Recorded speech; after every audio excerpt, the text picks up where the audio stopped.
stretch of the legs. Nice big male waterbuck around Yari Waterford. I hope you enjoyed him.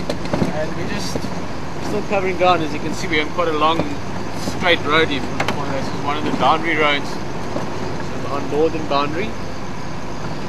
Getting more towards the western side. We'll look around for some rhino and just sort of scratch around and see what's out there. Not many vehicles have been that side of the area that we can drive in today, so we're just going to look around and see if we can find some new surprises or some new leads and just some fresh tracks to follow.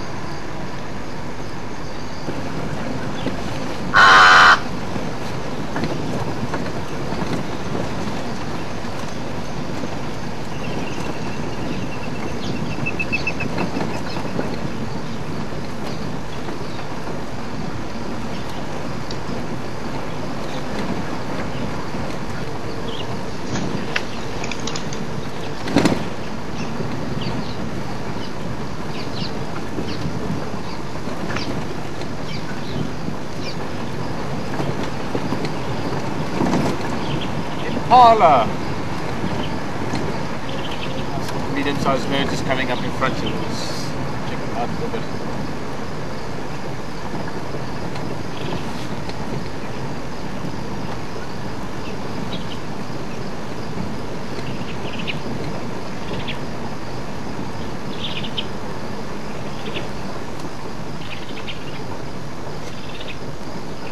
Spread out here.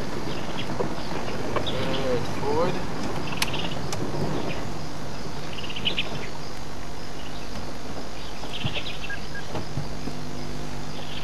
Beautiful herd, sort of just to the right of the middle of the area we're looking at now. There's a fork-tailed drongo sitting as well.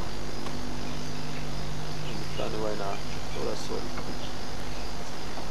A bird that follow these guys around. Oh, and there's a warthog as well. Where was he now? Gonna come out the back there. That's a big one. Good sized tusks in him, and he's doing that very comical classic run, tail up in the air, little antenna.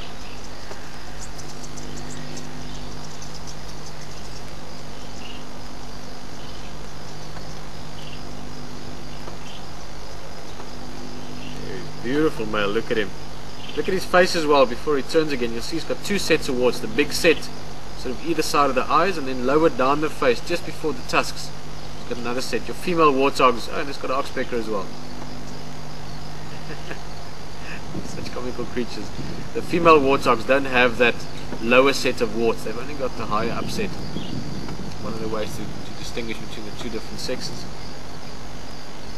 Most likely the reason the males have got that set is that they're horn wrestling or sparring with each other, where they're actually locking tusks and pushing and wrestling with each other. Those smaller warts lower down can probably prevent the other one's warts from slipping into the eyes.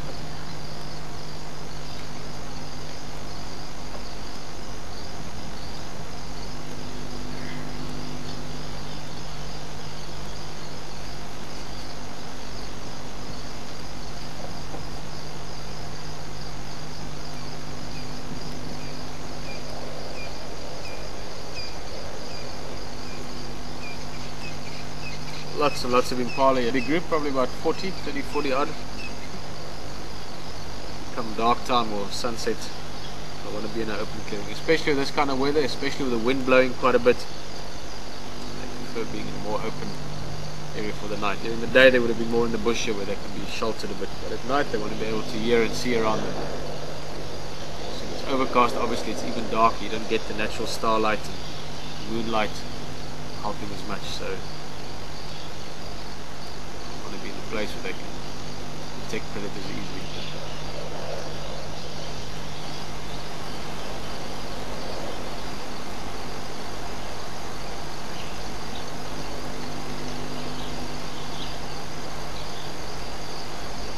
Beautiful ram, this big male.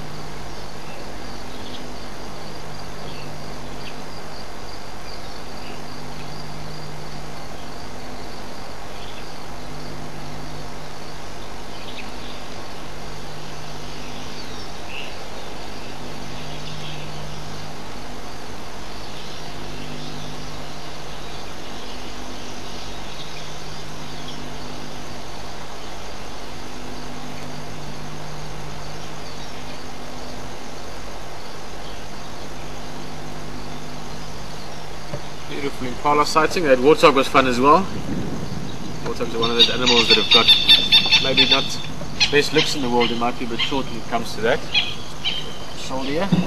But the charisma that they have, the sort of almost comic feeling you get when you look at them is very cool. So nice to see a warthog. He's looking a bit lean actually. I don't know if you noticed. He's not quite as round and fat as they can get.